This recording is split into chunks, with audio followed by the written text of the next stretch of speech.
Alana Burke, CEO of Your Life's Workshop, coach to entrepreneurs and solopreneurs across dozens of industries, and host of Good Business. With nearly 20 years' experience helping hundreds of clients create profitable, ethically driven, and sustainable businesses based on their life's work, I'm here to teach you how to do great work, make great money, and make a positive impact without feeling like you need a shower afterwards.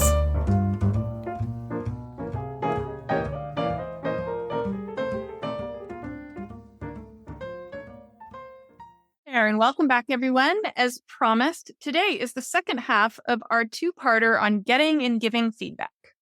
In our last episode, we did a deep dive on asking for and successfully receiving feedback. Today, we're going to cover how to give it in a way that doesn't completely crap all over the person who's receiving it. The assumption that we're beginning with here today is that you actually want to be good at this. And you want to actually have the other person's feelings and best interests at heart. Now, why feelings, you ask, right? Because we don't often talk about feelings in business. And that's, we're changing that because they matter. And for way too long, we have all collectively, in a million tiny ways, made the feelings like other people's responsibility, right? However you feel is your responsibility over there. I carry no responsibility for it, especially in business settings. This allows people to do and say almost anything under the deeply reductive idea that it's not personal, it's just business. And that has resulted in generations of deeply alienated and lonely people living under the boot heel of people who have convinced themselves that they simply do not have to bother with caring. And that's where we're starting today, because I think that's terrible and has kind of fucked up our entire culture in a rather significant way. So today we care about feelings, and that's kind of the backbone of the conversation. So when we care about feelings, there is 4 parts to artfully giving feedback. First, check your ego before you open your mouth. Offering feedback is not at all about you. It's not a promotional opportunity or a moment to show off how smart you are. Know that you may be wrong. Before you open your mouth, know that you might be wrong. You might be mistaken. You may not fully understand the entirety of the situation, which might make your feedback irrelevant. Also, be 100% at peace with the person not integrating or taking your feedback. They don't have to. They're under no obligation to do so. And that should not affect how you proceed at all, right? Ego gets in the way a lot in feedback giving, especially like in the age where there's people like me telling business owners, especially to go and give feedback in forums and groups as a way of promoting yourself and showing off how smart you are. It's like one of those things that starts off as kind of good advice. Yes, participate in your community and add value.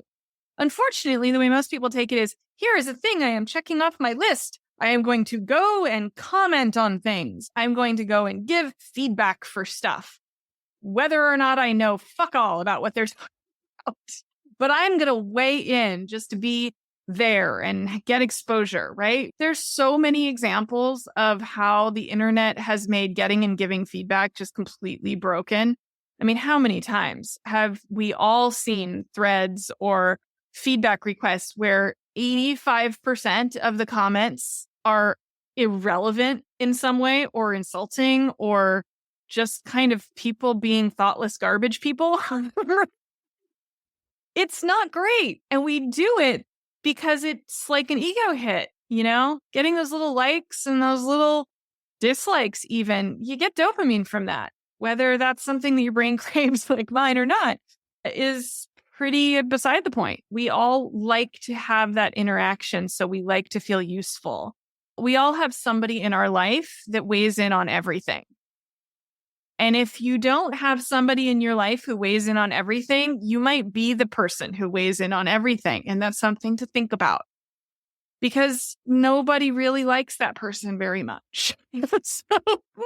So think hard about who that person is, right? Because it's like nobody knows everything about everything. When you bring ego to the table, you end up being the blowhard, and that doesn't actually help anyone. So if you're trying to help people and you care about their feelings and actually being of use, your ego needs to take a backseat.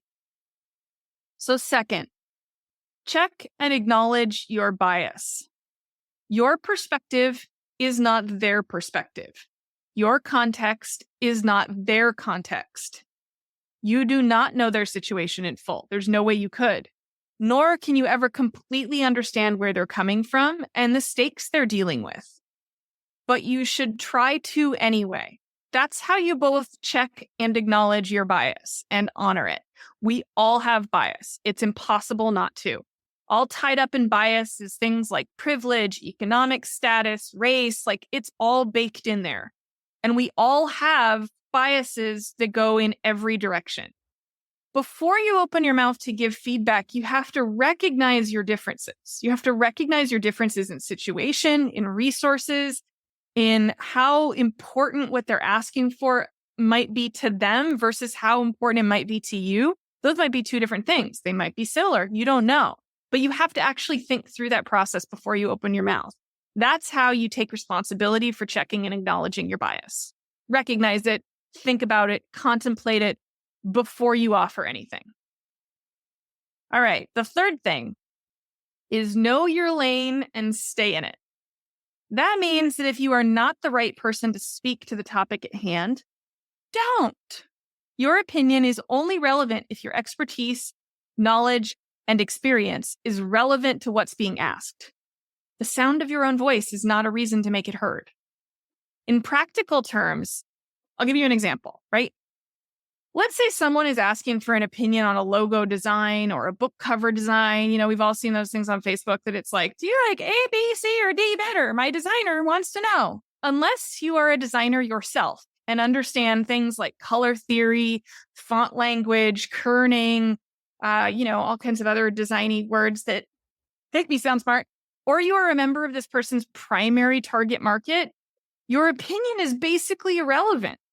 I hate to break it to you, but it doesn't matter. And by offering it, you're actually harming the person asking because you're giving them skewed advice. You're giving them a set of decision making that isn't actually going to help them get to where they want to go because you're not their target. And you're not a designer, which means you can't step out of your own biases as a practice, as a professional practice. That's what designers do. We step out of our professional practice so that we can see things from another perspective. It's a huge part of the basis of design. That's why I add that in there. But like, for example, a friend of mine put 4 book covers up recently on Facebook. Same thing, right? Like, do you like A, B, C, or D better? And I'm looking at it through a designer's eye and I'm going, I would take the font from A and mix it with the script font from D. And then I would move the text down because none of them were good. None of them actually spoke to who she was trying to speak to. And the parade of answers were just people voting. So she's going to make a decision based on what a whole bunch of people who were not in the target market for the book and who were not designers, they all just liked D best. And I can tell you why they liked D best. It had the most familiar font and the largest graphic that made you feel empathetic towards the person on the page, right? Like on the cover. There's psychology to it. But this person's going to make a decision based on the fact that the most people liked that one. But none of those people are going to buy the book because the book wasn't for them. It was a YA novel. And all those people were like, professional businessy type people. So they're now looking at it through the lens of a 16-year-old girl, right? So what they're offering as feedback isn't actually helping. In fact, it's hindering. Like, you don't ask those things in the wrong forum, which, listen to the other episode about asking for feedback and you'll learn all about that. But know when to keep your mouth shut. Know when to sit on your hands and not type and not weigh in. You're not always doing them a service just because they asked. Okay. Finally, if it's gonna sting, say so.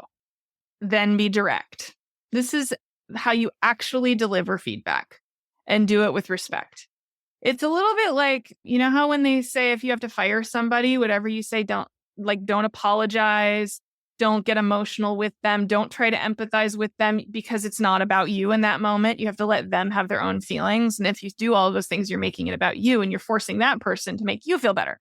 It's a little bit like that, right? Remember that feelings matter. If you have to say something that's going to be hard to hear, keep your voice as even as you can. Avoid sarcasm, avoid saccharine apologies. Try not to sugarcoat, and simply prime them for what you're about to say. Like, I have to do this all the time when I'm coaching with clients because they are, every single call, somebody's asking for my opinion on something. And I have to say, hey, what I'm about to say is going to suck. There's no way around it. I know you poured your heart and soul and a ton of work into what you are presenting me. I can see how much work and how much energy you put into it. But I have to tell you the reasons why it's not working. It's what you pay me for. And I'm going to save you a ton of time and money by doing so, but it's not going to take the sting off when I say it. And know that I'm saying it from a place of love and care and a desire to help you. But here goes. Are you ready? And ask for consent. Let them know what they're in for, and then give them a second to center themselves so that they don't feel like they've just been knocked onto their heels by a boxer or something, right? You owe them that. If they're asking for feedback and you are actually going to thoughtfully give it, you owe them that moment of priming.